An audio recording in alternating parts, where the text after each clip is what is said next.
রব্বুল আলামিনের দরবারে এই দোয়াটি 10 বার পাঠ করেন, আল্লাহ তাআলা আপনার মনের সকল ইচ্ছাগুলো পূরণ করে দেবেন ইনশাআল্লাহ।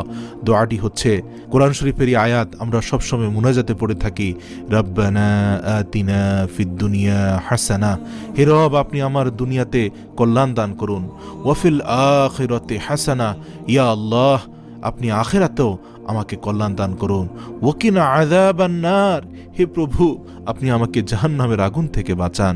সূরাতুল বাকারা 201 নম্বর আয়াত।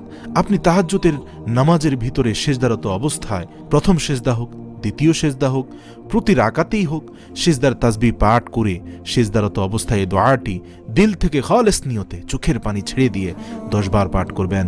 10 বার পাঠ করে আপনি নামাজ শেষ করে কয়েকবার আস্তাগফিরুল্লাহ, কয়েকবার দুরূদ শরীফ পড়ে তারপর আল্লাহর কাছে হাত তুলুন, দোয়া করবেন। ইনশাআল্লাহ ইনশাআল্লাহ আপনি যা চাইবেন আল্লাহ পাক রব্বুল আলামিন